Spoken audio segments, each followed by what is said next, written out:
sponsored this nonpartisan campaign to engage citizens across New York to speak out and to vote. With the upcoming election that is so consequential, we've expanded Power the Vote into an action series this year with a live panel each week to focus on an issue of paramount importance to our community. We'll be covering reproductive freedom, wage equity, care economy, gender-based violence, and housing in the next weeks. And we will focus on the New York State Equal Rights Amendment, Prop 1, and how it will improve the rights of all New Yorkers. We're going to have questions for you to ask candidates and actions for you to take to create awareness and to encourage voting. The presidential elections may have the headlines, but there are races up and down the ballot for Congress, the New York State Assembly and Senate, local elections, including judges. The people we elect will determine the policies that affect the lives of women and families. With real threats to our rights and concern about significant rollbacks to the gains we fought so hard for, let's make sure the people we elect know what matters to us and that we are watching. We're calling for policies that promote gender and racial justice and protect and expand women's rights. And we need elected officials who will stand up and fight with us for that. We have an amazing panel to delve into just how women's rights are on the line, even here in New York. You'll find their bios and other information in the chat. The panel will answer questions at the end, so put yours in the chat or in the Q&A function. And if you are part of our streaming audience, just write to info@powherny.org if you have a question or a problem. The chat is open, but please refrain from comments that support or deride specific candidates. This is a nonpartisan event. Post now and all week long using hashtag Power the Vote. I want to thank all the groups who are the official organizational sponsors of PowHer the Vote, and especially for our co-sponsor today, the New York Women's Foundation. It is my pleasure to call on Camille Amakwali, Vice President of the New York Women's Foundation, to moderate this important discussion. Welcome, Camille. Thank you, Bev. Thank you so much for being an incredible partner to the New York Women's Foundation. I first want to start with deep gratitude for PowHer and Bev Neufeld's leadership. She's been an important person and advocate in this space, and I'm excited to host this first gathering for us today. Thank you, Camille. So, you're welcome. So as we move forward, one of the things that I hope to do is share with all of you the purpose of this very first session, this opening session. And it's one, to outline the major threats we face currently in New York, as well as discuss the urgent needs to protect and expand beneficial policies and identify opportunities we have to fight back while fighting forward. So to begin, I want to introduce the speakers that we have joining us today. We have S.J. Glynn of the U.S. Department of Labor, Catherine Granger of Civitas Public Affairs Group, and Sasha Ahuja of New Yorkers for Equal Rights. So let's start with the current situation. Women's rights are on the line. There is an organized national and New York State conservative movement to limit and roll back women's rights. In contrast, a women's-focused, inclusive agenda is being articulated by many of our national and state leaders. America and New York are at a crossroads. So how do we determine the future for women, especially in New York? The purpose of Power the Vote, or PTV, as we affectionately call it, is to amplify the importance of key issues that affect women's lives, such as the care economy, reproductive rights, anti-gender-based violence, housing, and wage equity. And the first thing we want to do is focus on economic issues. So I'd like to start by introducing S.J. Glynn. So S.J., please join us. Welcome. So Briefly about SJ. SJ serves as the chief economist at the US Department of Labor, after previously serving as a senior advisor in the Women's Bureau. She's a labor sociologist and policy expert working at the national, state, and local level.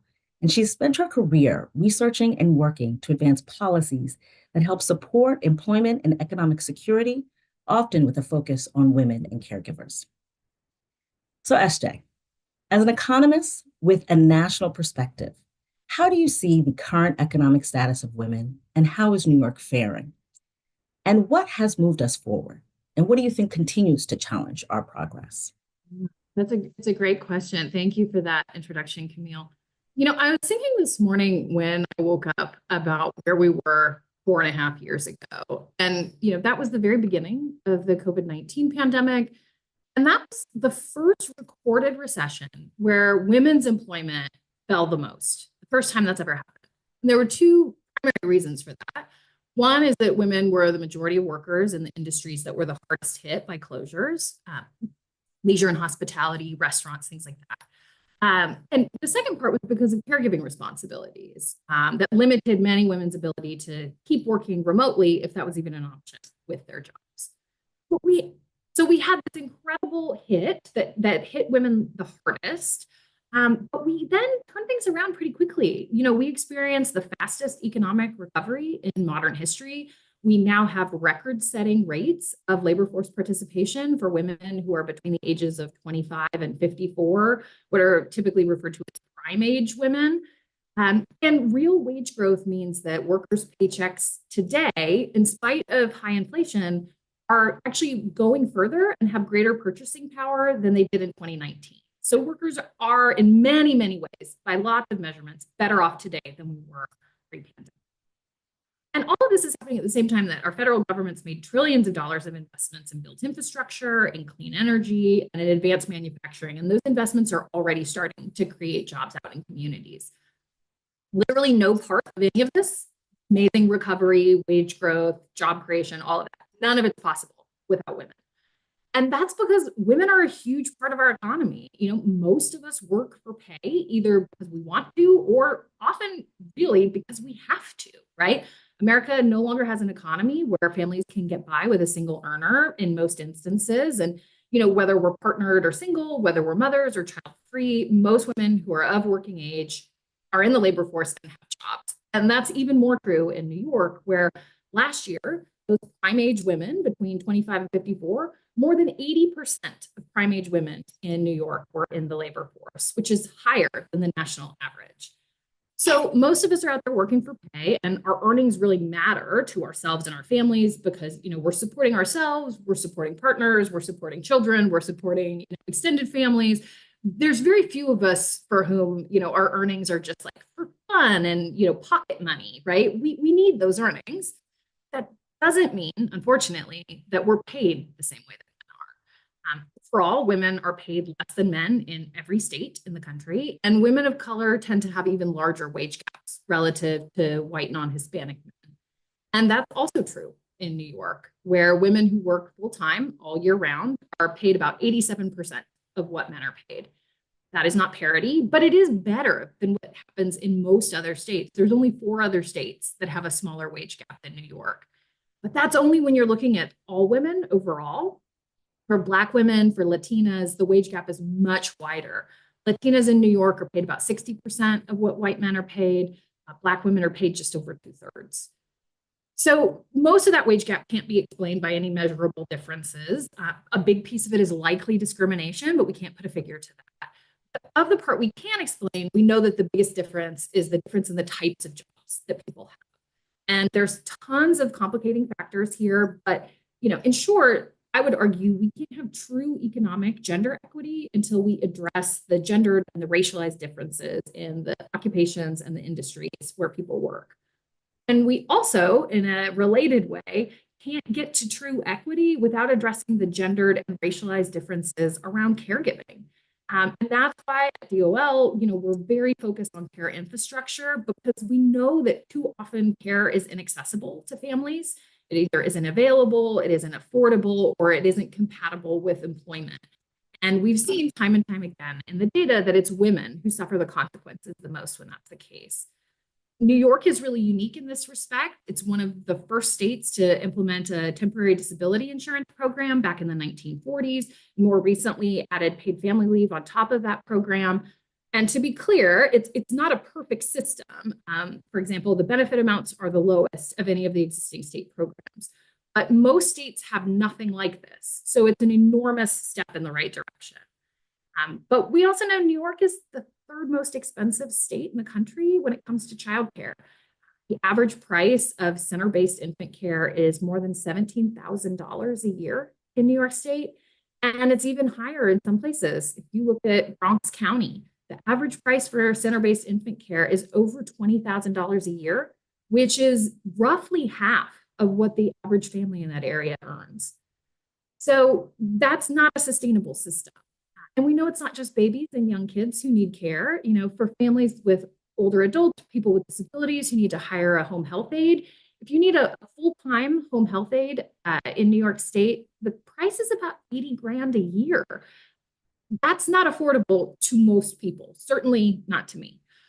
So we have to address these high prices, and we have to center the workers who are providing that care, overwhelmingly women, overwhelmingly people of color, many of whom are immigrants, because they're doing vitally important work that is foundational to the rest of our economy, but they're also paid some of the lowest wages of any job. So all of what I'm describing is, a classic market failure, and the ways to address that is through public policy, both at the state and at the federal level. So I think, New York, women in New York are doing well on a lot of metrics, better than in many other states, but there's still lots of room for improvement.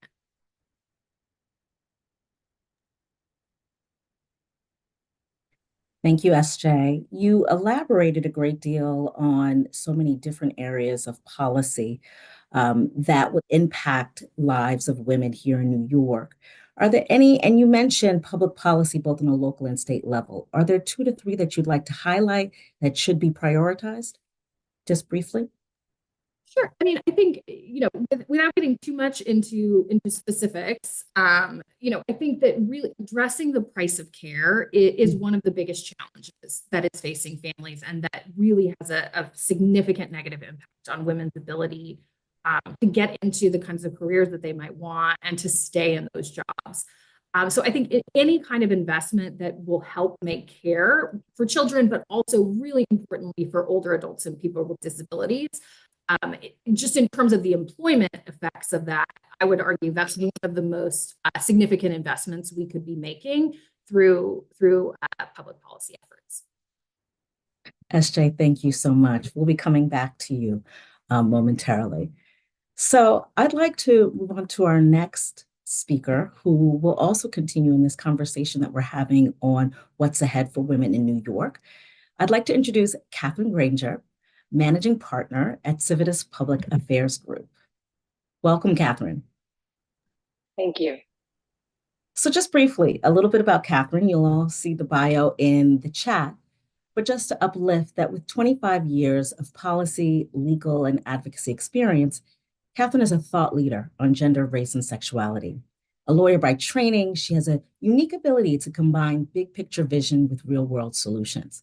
She's also the co-founder of Supermajority, an organization that focuses on building women's political power. Welcome, Catherine. So I have a question for you, Catherine, that I'm sure that you can elaborate on. You have been successful. You have been at the forefront of successful initiatives that advance challenging policy change, like the Marriage Act. Much of the progress in women's rights over the past decade all seem to be in jeopardy.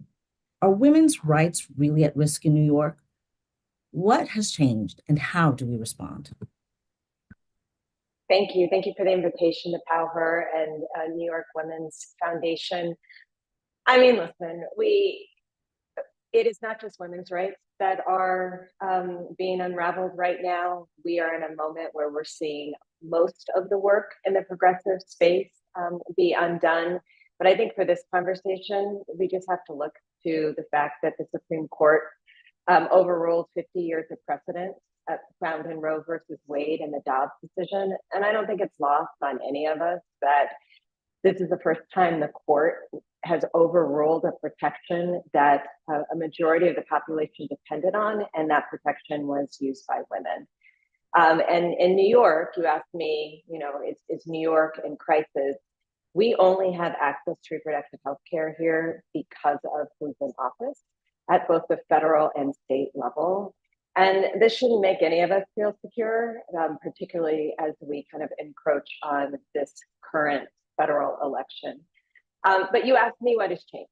And I think about this actually quite a bit of how we're now in this posture where 50 years of advancements are being eviscerated right in front of us in New York, but also across the country. And I would say with that is we're in this moment, and Camille, you said this in your introduction, where we're seeing an unraveling of democracy in this country. And at the center of that really is rolling back women's rights. And if you think about it, it makes sense. The hard-won rights of women that we've attained over the past century, whether that's been to education or full participation in the workforce, in politics, or in our reproductive health care, it's really transformed society. And it corresponds with historic waves of democratization, not only in the United States, but across the world, right? These advances, whether it's through education or our reproductive health care, has it made it so that women can be equal participants in society. And what this does is it threatens patriarchy. And it threatens the status quo. And we talk a lot now about authoritarianism, but I want to talk about it as it relates to gender, right? Authoritarian rule, propping up a strong man to basically maintain existing power structures, depends on stopping progress. And in doing so, specifically reinforcing gender roles. And so, and I just want to say this really quickly. I think we talk about women's rights, LGBT rights, and I just want to be clear that our opposition doesn't see any of this as separate. They see gender, anything that falls outside of the gender norms, as an attack on patriarchy, attack on authoritarianism, and attack on a different way, right? That is seen as progress. And so when they fight back against us, they fight back against anything that falls outside of what they call gender ideology. And we don't have to look much further than Project 2025. I think everybody now knows what it is, but just in case you don't, it is a 920-page policy plan written by the Heritage Foundation that's really believed to be a roadmap to the next Trump administration, should he win, even though he's trying to distance himself from that. We have no reason to believe that this isn't exactly what would happen. And because Project 2025 is very much pushing towards this authoritarian framework that I was just talking about, they really focus on gender. And in doing so, do two things. They both try to hunt us and also erase us. And so in Project 2025, there is a whole section about taking out gender identity, gender equity, gender awareness, gender sensitive, abortion, reproductive health, reproductive rights, all out of every rule and regulation that is currently in federal law. Every rule and every regulation currently in federal law would remove protections and acknowledgement for gender. Simultaneously, they propose to get rid of the Department of Health and Human Services and rename it the Department of Life. And in this Department of Life, I know it sounds very much right now like the Handmaid's Tale, it kind of is, but in this Department of Life, there is a stated attempt that they would collect data in every state, including New York, on who has abortion. And they say using every available tool, including cutting of funds to ensure that every state reports exactly how many abortions take place within its borders, and at what gestational age of the child, for what reason, the mother's state of residence, and by what method. So in this circumstance, right, they are saying we are going to use federal dollars to make sure that we know every single abortion that takes place and why. And that should make us feel very unsafe, because regardless of who's in power in New York, this witch hunt would apply. And the fact that they would say that they're going to use cutting funds as a mechanism to do that should have us very afraid. So we can't think and sit back in New York and think that we are fine. Our rights really do hang on the balance of who's in power. And I'll just say that I think New Yorkers, we have a problem of feeling safe when we shouldn't, and feeling outraged when our rights are taken away without an acknowledgement of what's going on in the rest of the country and why our rights are could be in jeopardy. When we did the marriage equality fight the first time, we lost. And I remember prior to that, there were a lot of people who were not paying attention at all in terms of should gay people be able to get married. And as soon as we lost, everybody was furious. We couldn't wait to that point until we lose something to respond. New Yorkers really do have the power to be a vanguard and do this work another way, and not to feel asleep or overly safe, particularly in these types of circumstances. So I wanted to say, asking your question a little differently, I don't think it matters if we believe New York's rights are in jeopardy. I think what's more important is the fact that we would all acknowledge that we don't have all of the rights that we need right now in New York. And there's no reason why we shouldn't be fighting for that, those protections, and really be thinking of New York as a vanguard. Our opposition uses states as laboratories all the time to pass bad legislation over and over again until it passes. I've worked in the reproductive rights movement for a very long time, and Mississippi has been or did pass an abortion ban every year, or introduce one every year for 20 years. And it would be passed and it would be struck down by the court as unconstitutional. And then they would do it again and they would do it again, until we know now that that law was the impetus of Dobbs. We need to have that similar activity in New York, passing good legislation, amending our constitutions to create a roadmap of what could be. And my colleague Sasha Ahuja, I know, is going to speak next about Proposition 1, so I'm not going to get into it. But this is exactly the type of ballot that New York should be leading on. And when you hear from her, you'll see how it could really make a difference. And so how do we respond? Just to close, I would say we are very powerful. Women in New York are very powerful. We are the majority, and we don't use our power by voting and speaking up. So I encourage us to continue to do so. We need to be outraged that we don't have full freedom in New York. We don't need to just be outraged for what's going on in other states. And I think Proposition 1, which Sasha is going to talk about in a minute, which is our expanded Equal Rights Amendment, is a game changer of how gender could be protected in New York and could be duplicated in other states, including new ways to protect abortion rights. And so we need to get on board with that, whether that's donating, fundraising, telling your friends about it, door knocking. We have a real ability this year to make a difference that is not only going to impact New Yorkers, but could be a roadmap for protections across the rest of the country. So with that, I'll stop.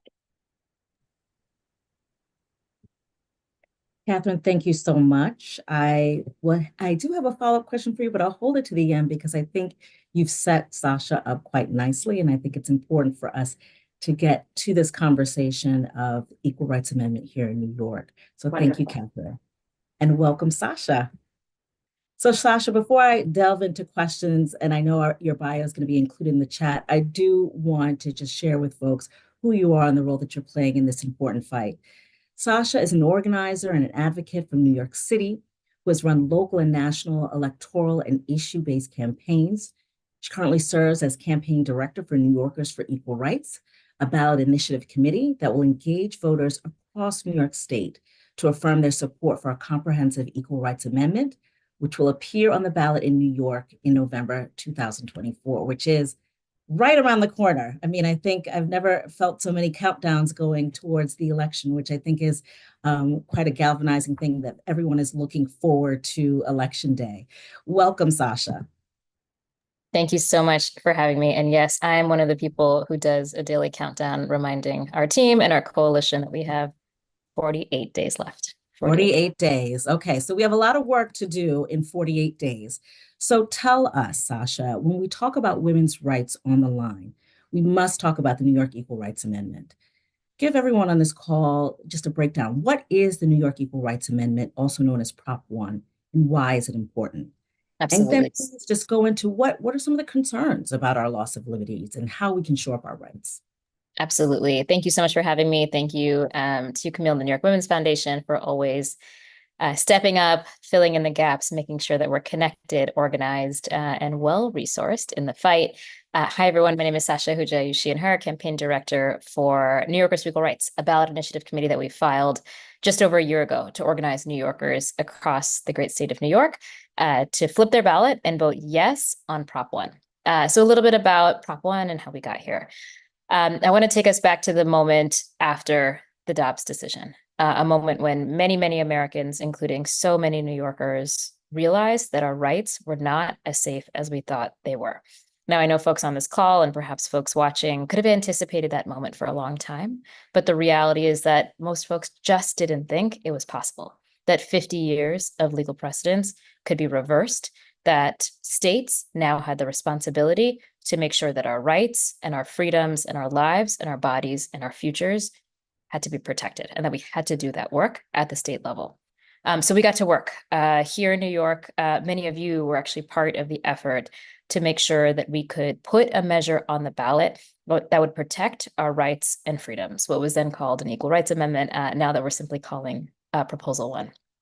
The legislature convened in a special session to put the Equal Rights Amendment on the ballot once in a special session in July, immediately after that Dobbs decision, and then again in January of the following year to make sure that we were affirmatively going to put our rights and our freedoms on the ballot this November.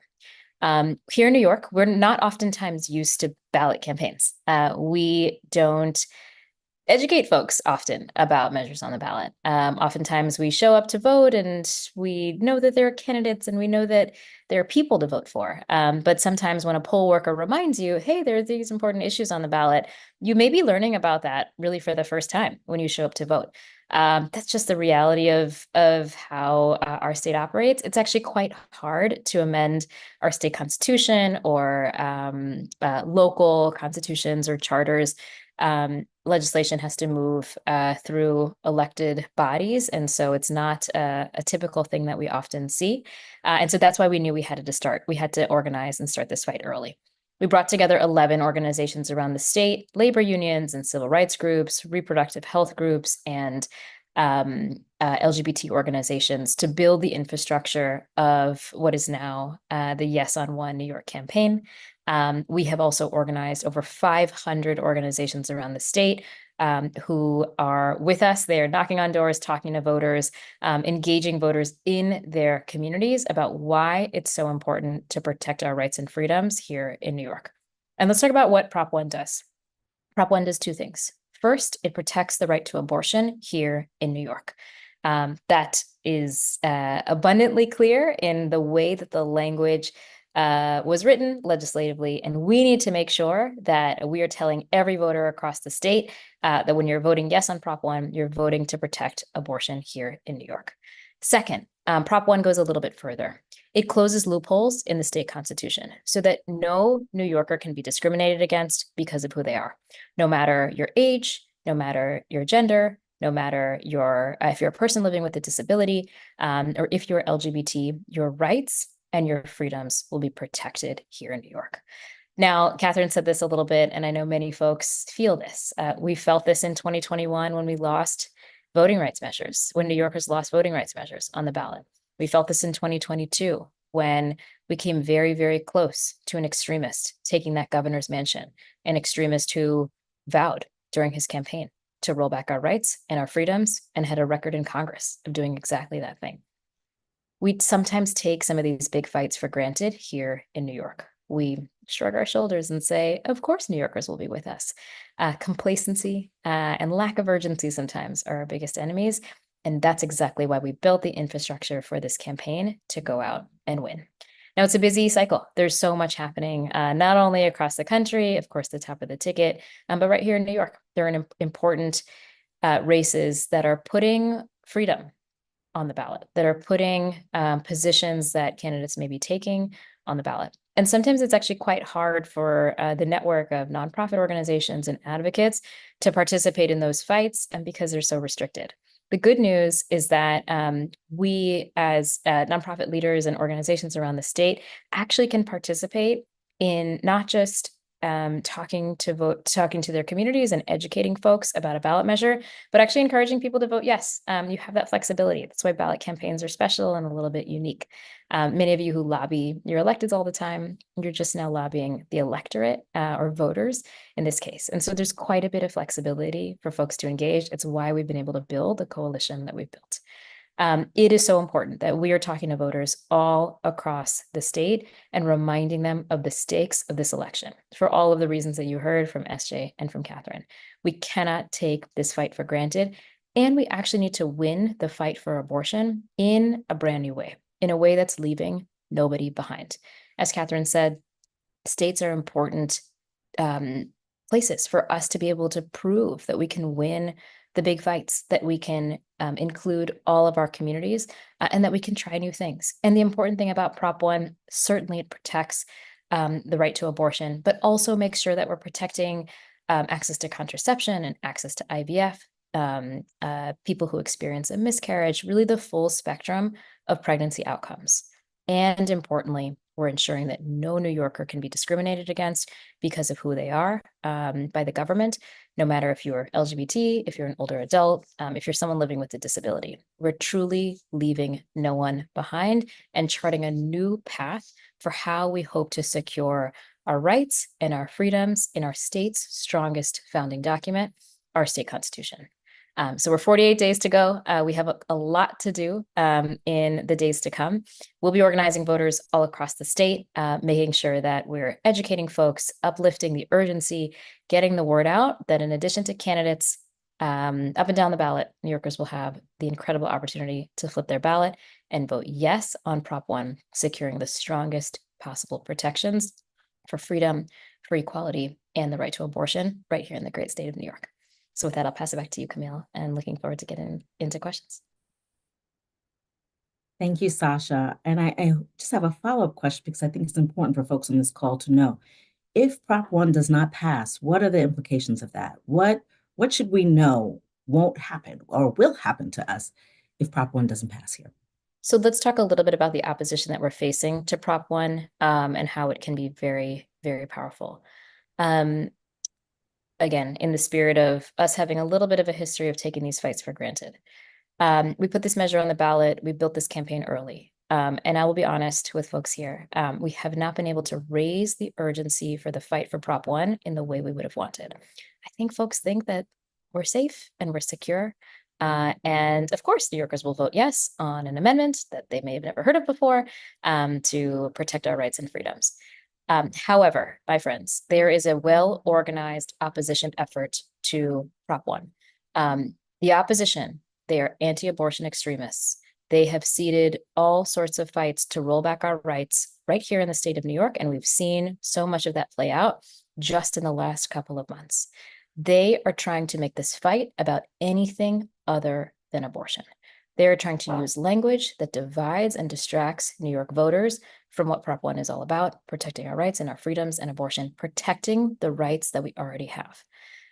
If the opposition beats us, and if they are successful in manipulating our communities and our electorate, spreading their lies and misinformation, it will be a bellwether for the rest of the country because our movement will feel less energized to take the big, bold steps that we're taking through this amendment, through Prop 1, not just putting abortion on the ballot, but putting all of our rights and freedoms on the ballot. The opposition will wave their flag and they will say, even in a state like New York, that their message is more powerful than ours. And that's why we need your help. We need to make sure that we're securing a win this November, setting a tone for how we need to win this fight nationally, and making sure we're bringing our whole movement with us and leaving no one behind. They're going to continue to spread their lies and their misinformation about Prop 1 because they know it is powerful. They know it is galvanizing. We've learned, even in our own research, that when voters learn about Prop 1, even in a state like New York, they're more motivated to turn out to vote. That is especially true for our base, for voters of color, and for young people who, in spite of a lot of change in the last 8 weeks or so, we still got to push our folks. We still got to remind people that every election is the most important election of their lifetime. And they're more motivated to vote when they know it's our issues, our lives, our bodies, and our futures that are on the line. And so let us not give the opposition their win. This is truly within our power to make sure we can turn out our folks, that we can talk to voters up and down the state, that we can raise the resources that we need to go win these fights. As a reminder, these fights are extremely, extremely expensive. To win on abortion in Ohio, it costs $53 million. To win on abortion, even in California, it costs $22 million. These are big, expensive fights in big, expensive states, and we need all of us to get the job done. So we're raising every dollar that we can in the next 48 days to get our message out there. We're organizing our coalition. We're getting the word out. We're knocking on doors, talking to folks in their community, and making sure that the best messengers, all of you who are joining us today, are with us and are spreading the word. Thank you so much, Sasha. 48 days. We have 48 days. So, Sasha, I want to bring back our other colleagues on the call, Catherine and SJ, to join us for additional conversation around these issues. We already have some of our folks on the call who are already populating the chat with questions. I encourage everyone to continue to share your questions and thoughts for this panel. I do have one question before we go to the chat, which is really focused on voters. And I know, definitely Sasha, Catherine, I know your work with Supermajority, you may have some insight in this as well. But what do we know about reaching potential voters? What engages and gets women to the polls? Thinking about that 48 days. Sasha, you want to start?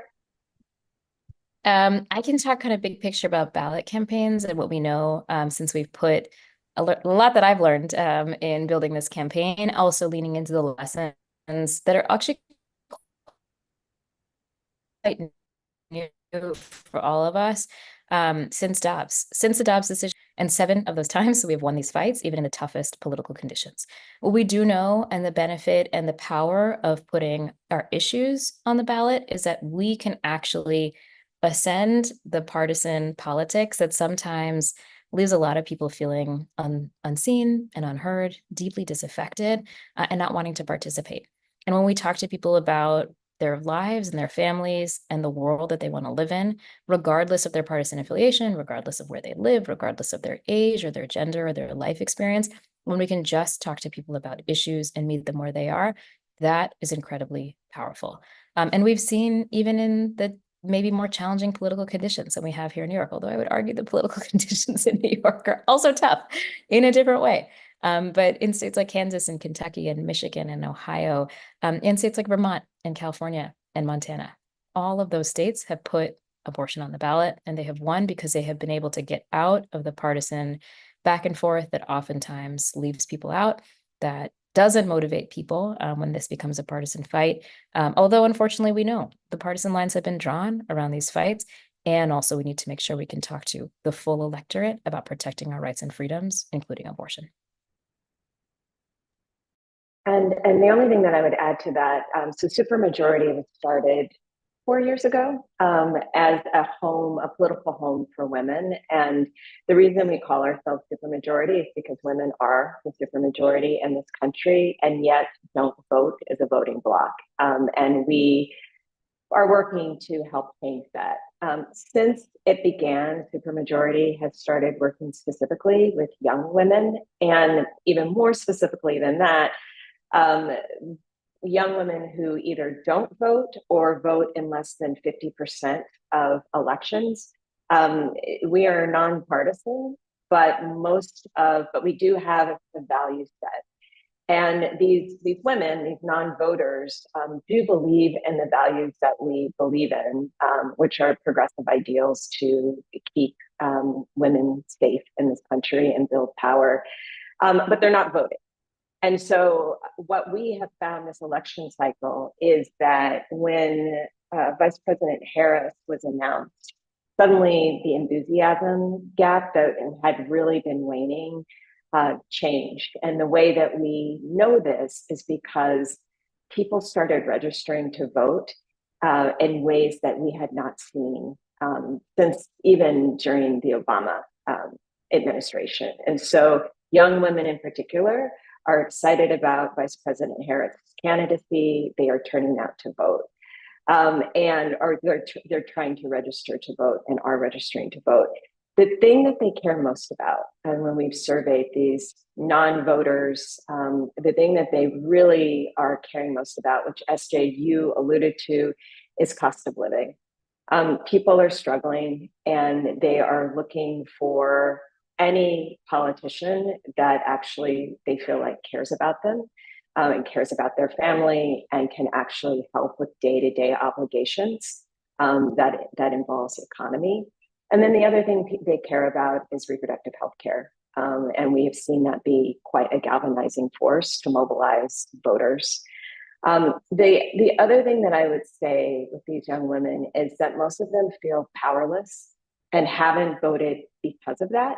But interestingly, they believe in the power of them collectively.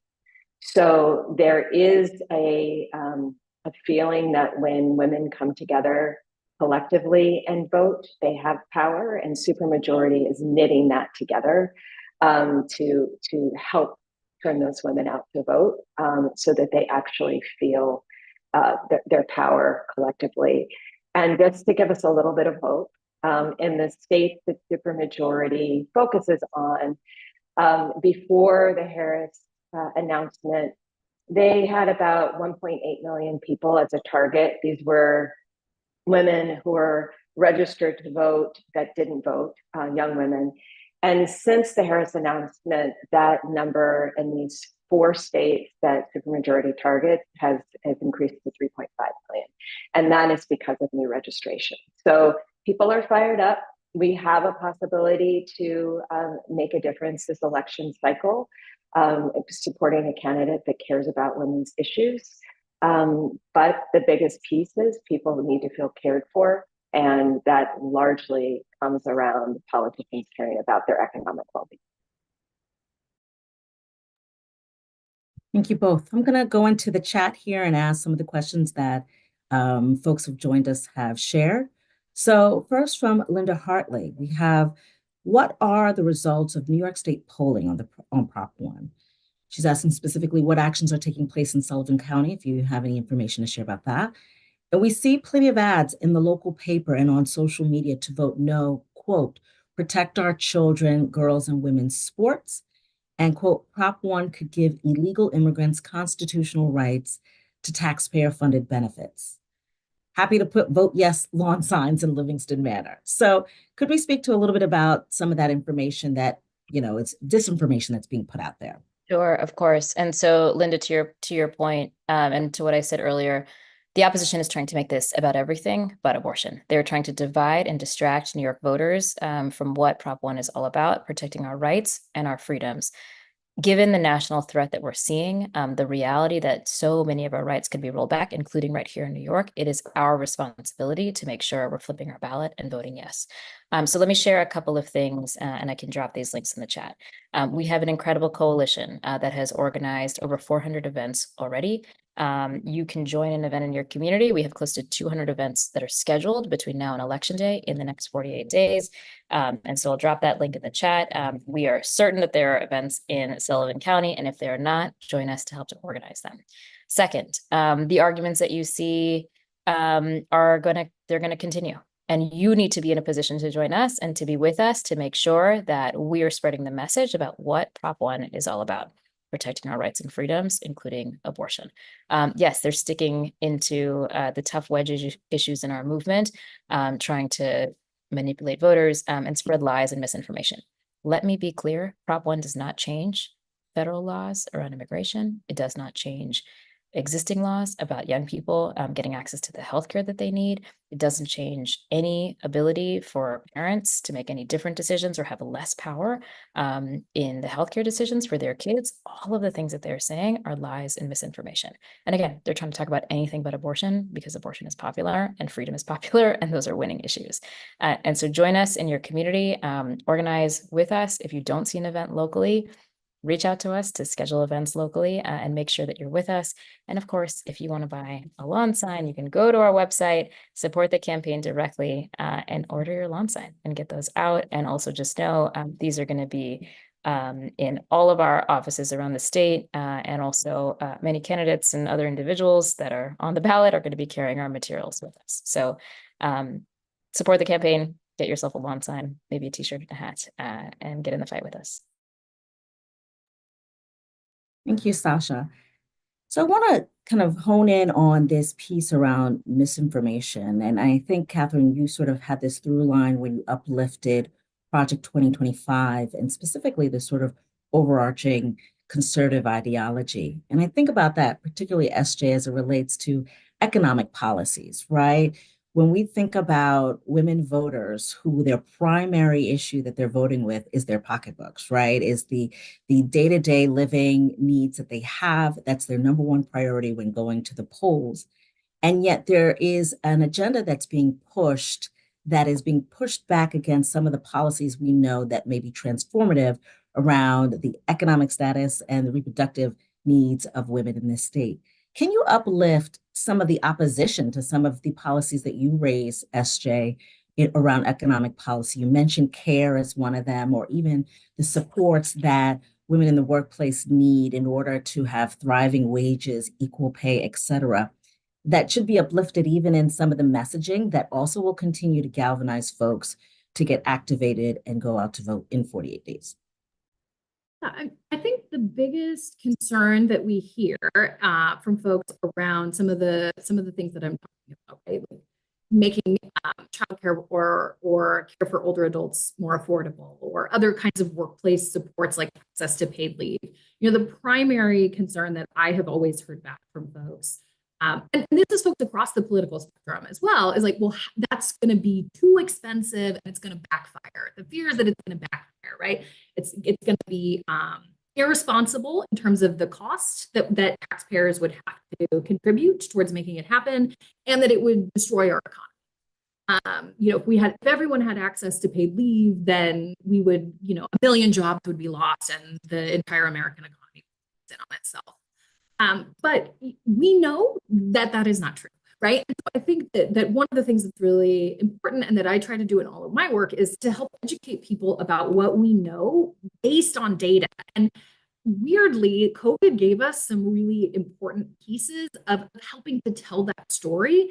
Because in 2020 and early 21, you know, we expanded access to paid sick days. We expanded access to family leave, paid family leave. We expanded the child tax credit, and by some estimates, cut child poverty by 40% by, you know, making more folks eligible and by sending money directly to people instead of having to wait until they filed their taxes to get some of that money back.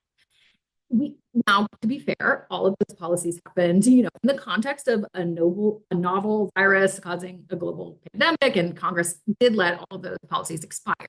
So I'm not suggesting that it makes it easy, but we know what the effects are, right? We can cut child poverty, we can make life easier for folks, and it boosts employment at the same time, because we know we all do better when we all do better, right?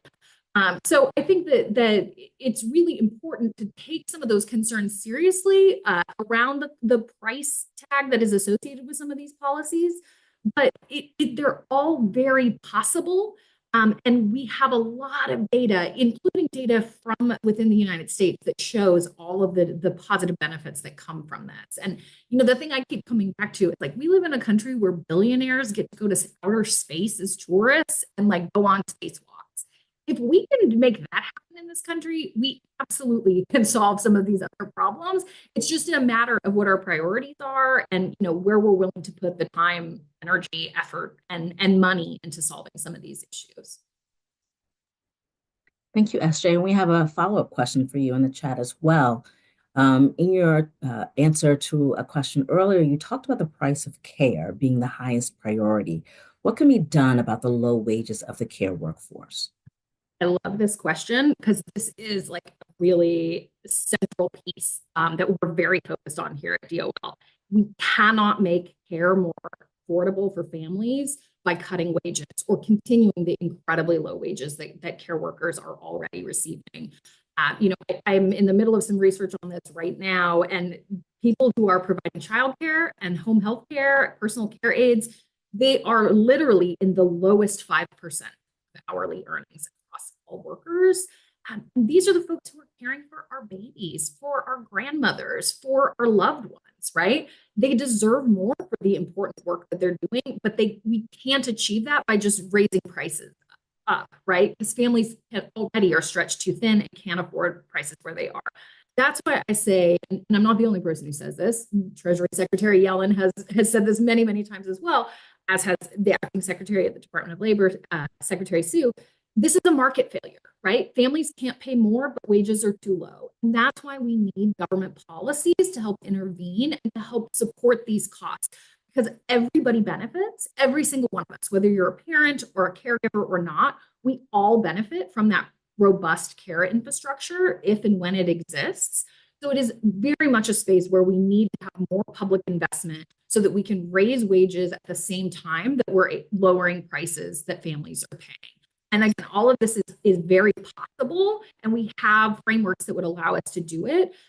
So I'm really hopeful for the future because I think there is much more attention being paid to this, and certainly it is a very pressing issue that's facing families today.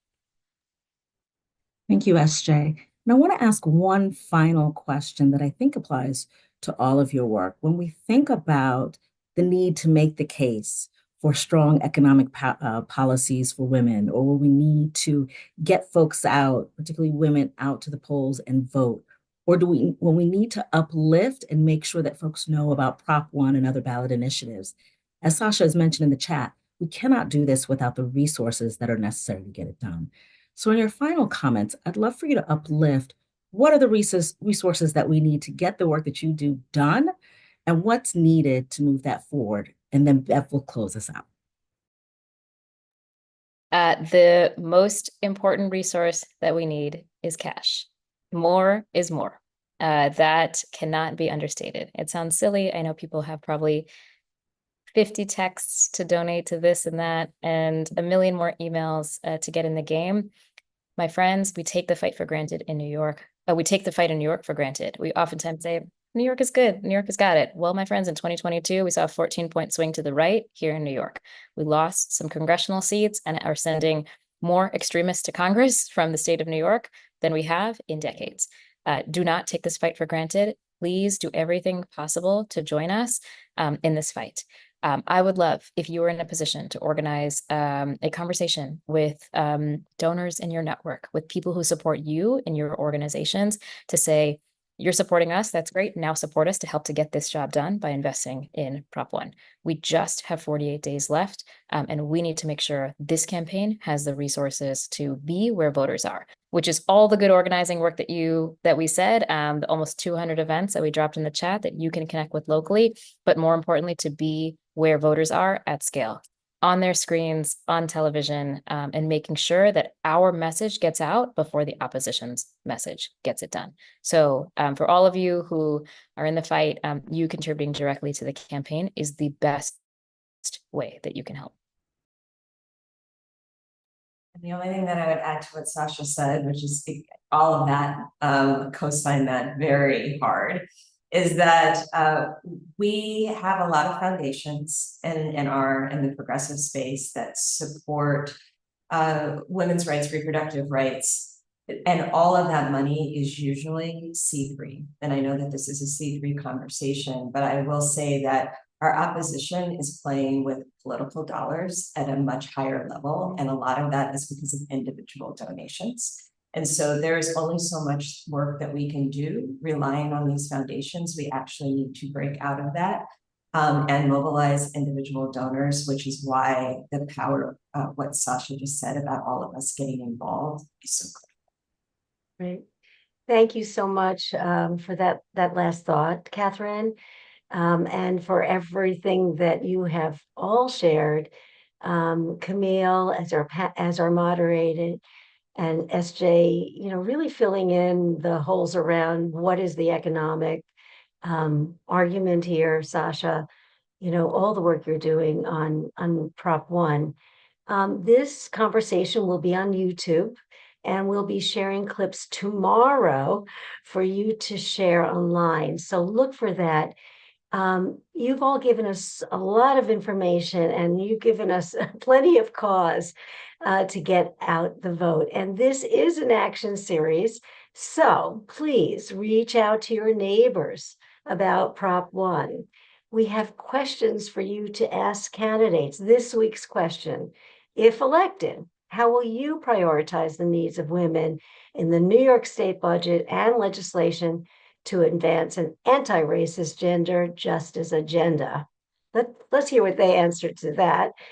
Share the messages and events online using PowHer the Vote, hashtag PowHer the Vote, and check in on www.powherthevote.org for all the information for clips and to sign up for that campaign. Next week's focus will be on reproductive freedom.